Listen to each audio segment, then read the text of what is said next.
Okay, good morning, good evening, and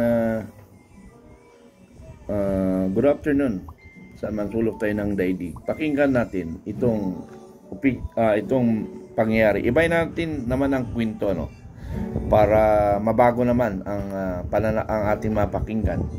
Ito ay patungkol sa men in uniform personnel na kung saan ay yung mga uniformadong tao, personnel na authorized humawak ng baril, ano?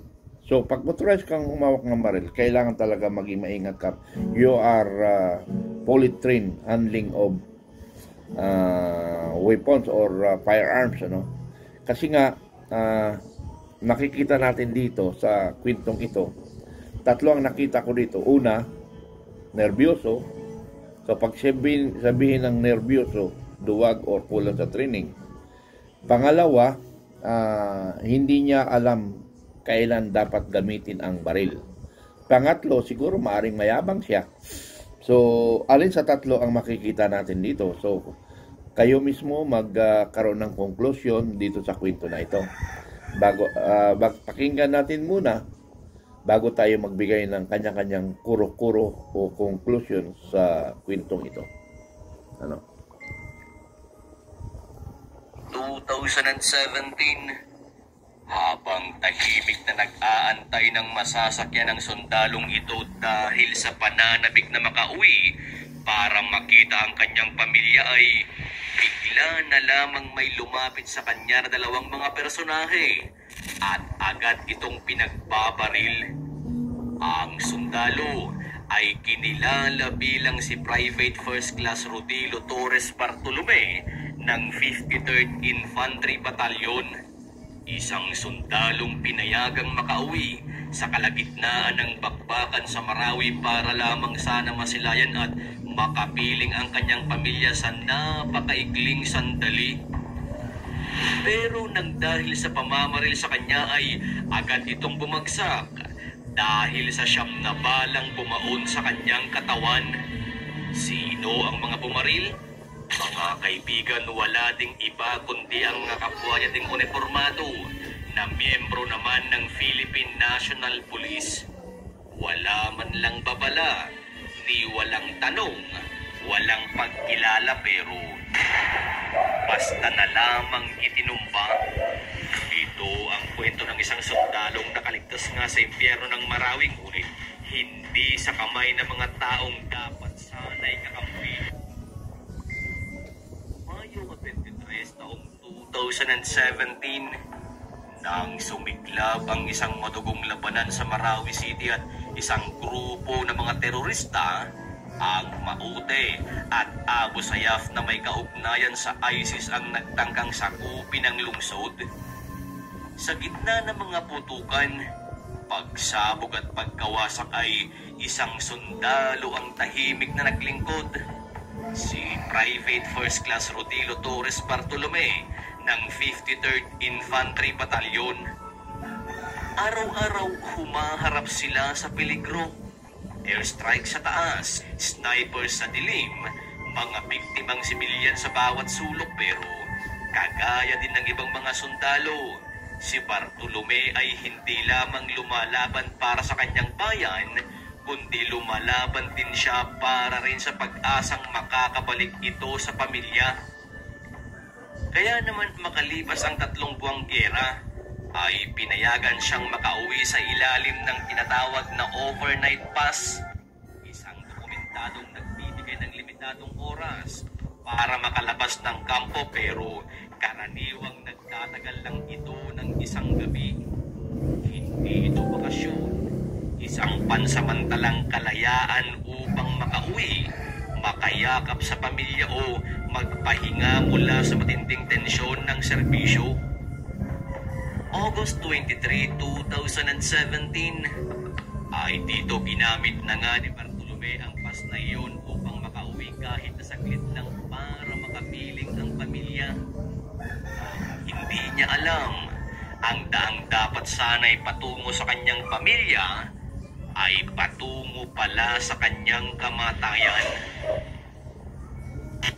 Mag-aalas 4 na ng hapon ng araw na yon, habang nag-aantay na ng masasakyan ng sundalo sa barangay Monte Alegre, Zamboanga del Sur at pauwi na sana sa kanila ay may 2 pulis ang lumapit sa kanya at walang habas itong pinagbabaril.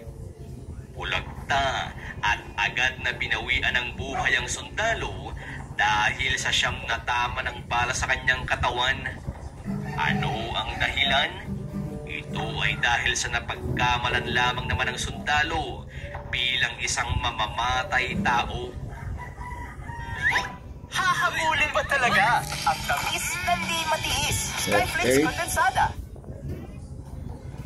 Bago pa man kasi mangyari ang pamamaril kay PFC Bartolome ay tahimik lang itong nakatayong malapit sa isang tindahan at bitbit niya ang kanyang mga gamit at ang kanyang service firearm. Isang caliber .45 pistol na naka-holster sa kanyang baywang. Maayos naman sana ang lahat hanggang sa may isang civilian passenger dispatcher doon din sa barangay Monte Alegre na nakilala sa pangalang Oscar Asuelo ang nagtungo at nag-report sa Community Police Assistance Center at nagulat na mayroon umanong kahina-hinalang lalaki at tila armado ito ng baril. Hindi niya alam na sundalo ang tinutukoy niya, kaya naman inakala niyang siya ay rebelde o kriminal. Dahil naman dito ay agad na rumisponde ang 2 pulis na kinilala bilang sina PO2 Ronald Siros at PO1 Micael Bulanday. Sakay ng kanilang motorsiklo ay naabutan nga nila ang nooy nag-aabang lang ng masasakyang pauwi na si PFC Rodilo Bartolome.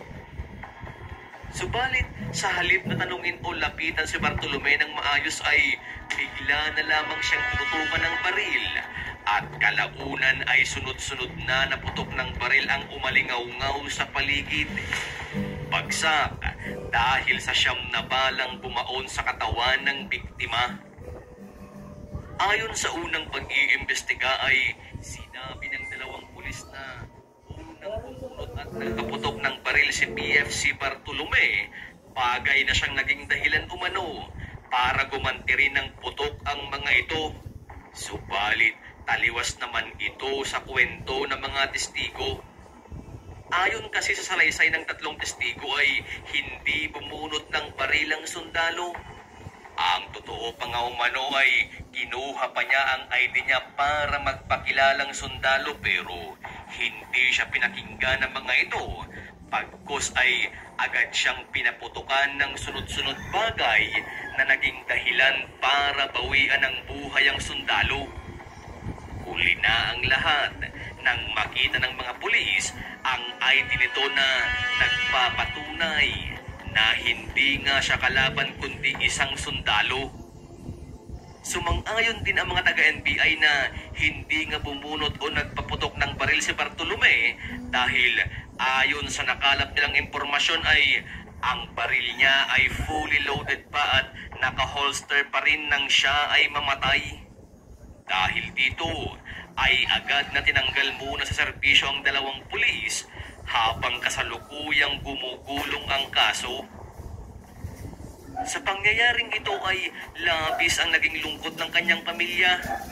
Hagulgul na lamang ang narinig mula sa kanyang asawa habang sinasabi na walang war shot ang kanyang asawa. Tila naghahanap kasi ng butas ang mga sangkot na mga pulis at iginigit na mayroon itong combat stress, pero agad na nilinaw ng Joint Task Force Lanao na normal lang na magkaroon ng combat stress ang mga sundalo, pero sinasanay umano sila para malabanan ito. Isa pa ay hindi papayagang makalabas o hindi pinapayagang magkaroon ng passes ang isang sundalo kung siya ay hindi pa nakaka-recover sa isang digmaan o ang tinatawag na war shock. Ganito rin ang naging paliwanag ni Brigadier General Restituto Padilla at anya ay dun sa komento na sinasabing siya ay combat stress. Hindi naman po siguro dahil nakarating siya ng maayos sa lugar. At ganoon din po ang initial na impormasyon na kukuha natin sa kanyang mga kasamahan. Nang siya ay binigyan ng passes upang magpahinga, wala pong nakitang anumang senyales na siya ay may tinatawag na common stress.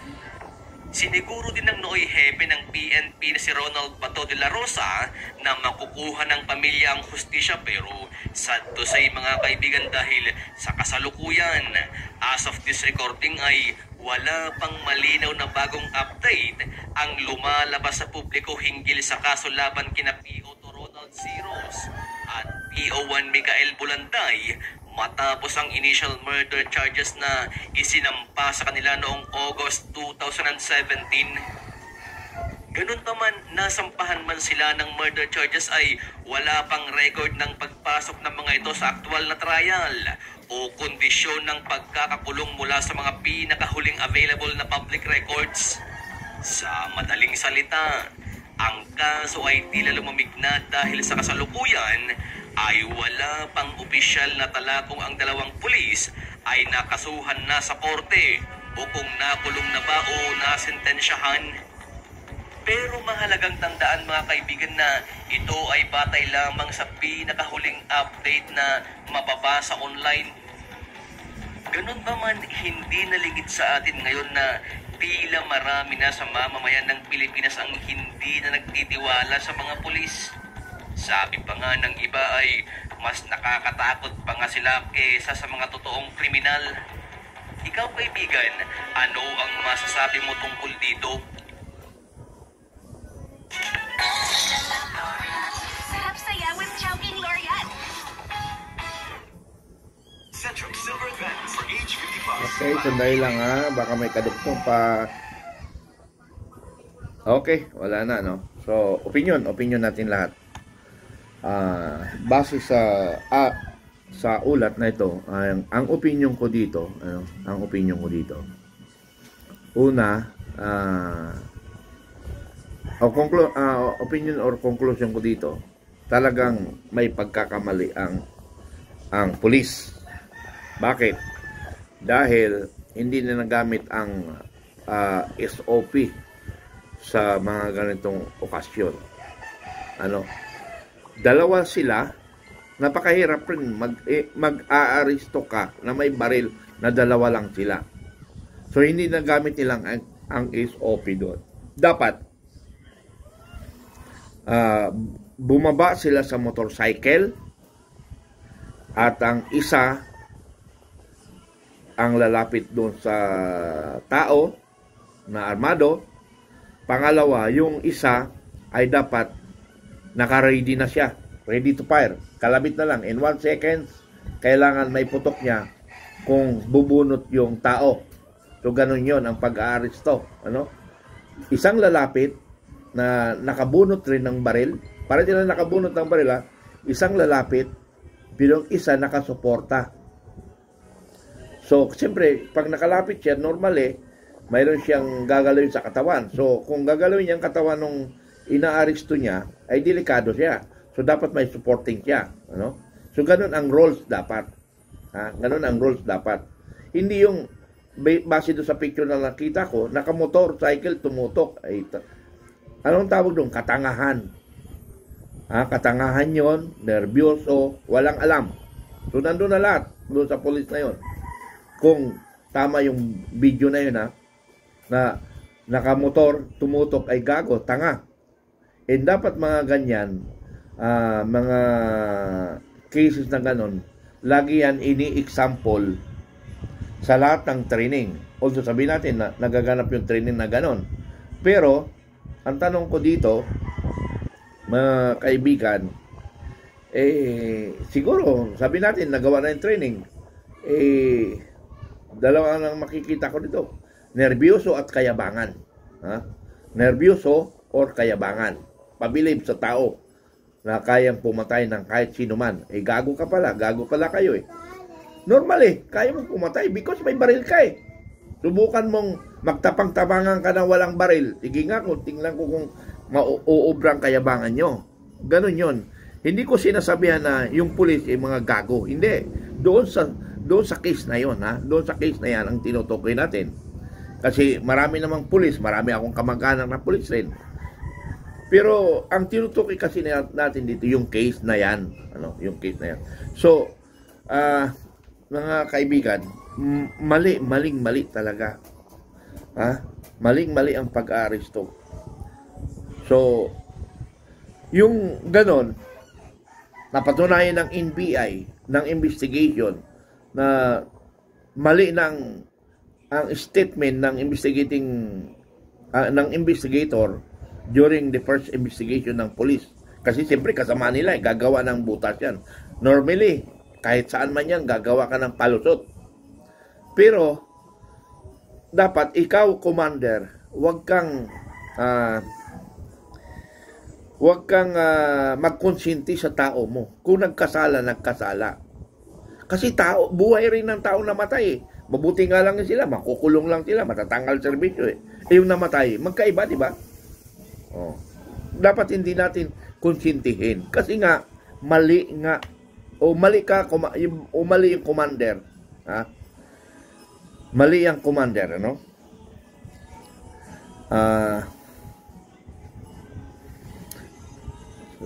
Mali ang commander na mali na naman.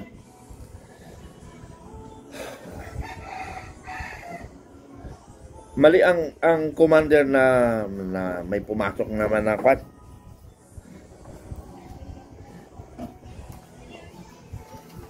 Mali talaga yung commander or konsentidor yung commander o wala ring alam yung commander. Kaya ganun. Magpadala ka ng pulis na sinasabi na mayroong armado doon, padalahan mo ng dalawa. Ano ka, tanga? Dalawa ipadala mo, ano yan? Expert yung yung isa pa nga PU1 Anong alam yun? Ay, Diyos ko. Dalawang tanga doon yung nag-perform at saka yung commander. Yun ang tanga. Armado, dalawa ipadala mo? Ano yun? Bitirani ipapadala mo? Ay, sus. Kaya nga, dahil kuminsan, sa katangahan ng commander, nagkakaroon tayo ng problema sa bansa. Katulad ito, presidente natin, tanga. Di nagkagulo-gulo ang bansa. Kung matapang yung ang presidente natin ngayon, magkagulo ba tayo ngayon? Hindi. This is my order. Ang problema sinabi ni Mrs. Sige. Ay, punyeta. So, yun lang mga kaibigan, Yun lang mga kaibigan. Mali ang parehas, ang commander at saka kwan, Okay, kaya ko lang na sinasabi, dahil siguro, baka mayroon kayong opinion, please comment kung may action na. Hindi tama yun, hindi tama. Biruin mo, nagsacrifice yung tao, nakipakbakbakan sa matinding kalaban, nakaligtas, tapos papatayin nyo lang. Kaya nga, dalawang mali doon, yung taong inutusan at taong nag-utos, gago. Dahil sa katangahan nyo, daming nabiktima, mayroong nabibiktima. Katulad yan nangyari sa Quezon City, police rin, na isang, yun yung sinasabi niya dito sa nangyari na mayroong diferensya, Warshak, hindi naman, alam naman yung commander no, papayagan niya, naramdaman niya na mayroong problema sa utak. Hindi niya papayagan talaga yun. Alam niya normal So, pinayagan niya. Ginagawa niyo ng butas. Katulad ito nangyari sa Quezon City, na warsak yung tao. At saka isa pala doon, para sa dagdag kaalaman rin dito sa biktima, sa lahat ng mga nabiktima. Pagka ganon, tinututukan ka ng mga ng arresting officer. Huwag kang kumilos, taas kamay kagad. Kasi nga, baka yung pagkilos mo, doon ka bungko na. Yun rin. Pero hindi natin sinisisi biktima nga na nga Kaya lang, for the future reference natin, pag tinutukan ka, wag mo nang ikilos yung kamay mo. It because of your kamay na gumalaw, bungko na ka. So, dapat ang kamay mo taas ka agad. Ngayon, kung gusto mong lumaban, tumas ang kamay ka muna. Then, planning. Nangyari daw, based sa kwento kinuha ang ID. So, ang iniisip nung bubunot. Kaya binira siguro. Pero, siyempre, pag yun ang defense rin ng arresting officer, medyo violation rin siya sa SOP. Kaya hindi na pwedeng gamitin yung ganon. So, mga lesson learned ito, mga both side, lesson learned. Ha? Pag tinutukan ka, alam mo hindi ka makaporma, taas ang kamay. Then, hanap ng chance na makabunot, ganun yun. Then yung arresting, ay talagang tanga yun. Bobo talaga yun, nervyoso. Sa nakita ko sa kwento ha, bobo arrest, bobo arrest, bobo, duwag. Pero hindi na masisi eh. Ang dapat sisihin dito yung commander because PO1, ipadala mo tapos dalawa lang na reported na armado. Ano yun? Di ba katangahan ng commander yun? So much for that, ano? Yun lang muna. At least, pinarating ko sa inyo para maiba naman ang kwento. Maraming salamat. Bye-bye. I love you all.